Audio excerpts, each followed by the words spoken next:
Howdy, friend. Welcome to Homegrown. I'm your host, R.P. Smith. The National Cowboy Poetry Gathering in Elko, Nevada is back on for the first time since 2020, and I will be co-piloting the Nebraska Fun Bus to the west with friends Jake Riley and Yvonne Hollenbeck. This is coming up the first week in February. Then just 2 weeks later, I have the privilege of heading south with the same crew for the Lone Star Cowboy Poetry Gathering in Alpine, Texas.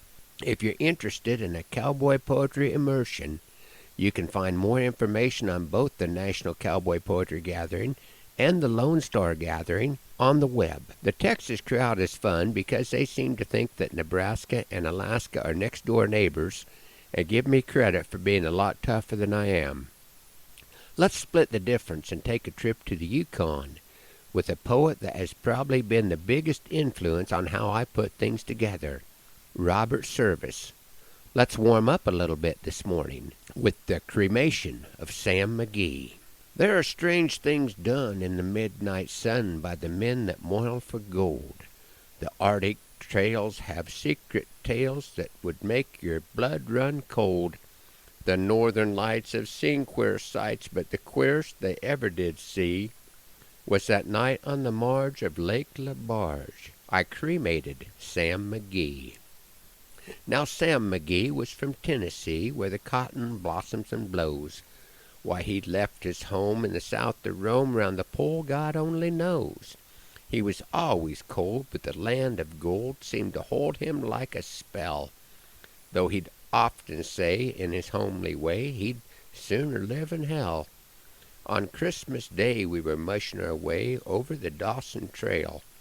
Talk of the cold through the parka's fold, it stabbed like a driven nail. If our eyes would close, the lashes froze till sometimes we couldn't see.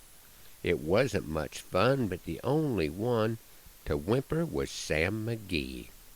And that very night, as we lay packed tight in our robes beneath the snow, and the dogs were fed, and the stars o'erhead were dancing heel and toe, he turned to me, and Cap, says he, I'll cash in this trip, I guess, and if I do, I'm asking you won't refuse my last request. Well, he seemed so low that I couldn't say no. Then he says with a sort of moan, it's this cursed cold, it's got right hold till I'm chilled clean through to the bone. Yet it ain't being dead, it's my awful dread of the icy grave that pains. So I want you to swear that foul or fair, you'll cremate my last remains. A pal's last need is a thing to heed, so I swore I would not fail. And we started on at the streak of dawn, but God, he looked ghastly pale.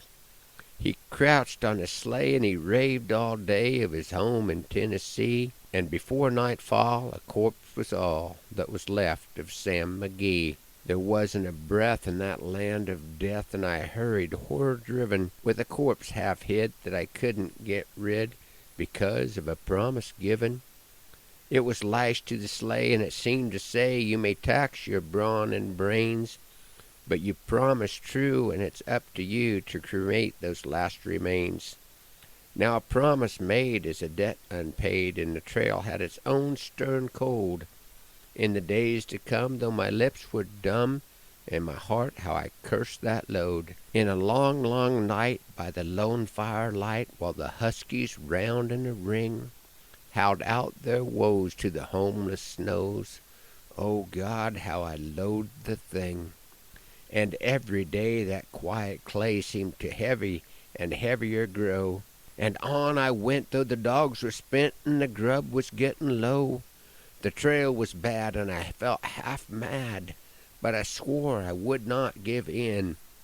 And I'd often sing to the hateful thing, and it hearkened with a grin, till I came to the marge of Lake LaBarge, and the derelict there lay. It was jammed in the ice, but I saw it in a trice. It was called the Alice May. And I looked at it, and I thought a bit, and I looked at my frozen chum. Then here, said I, with a sudden cry, is my crematorium.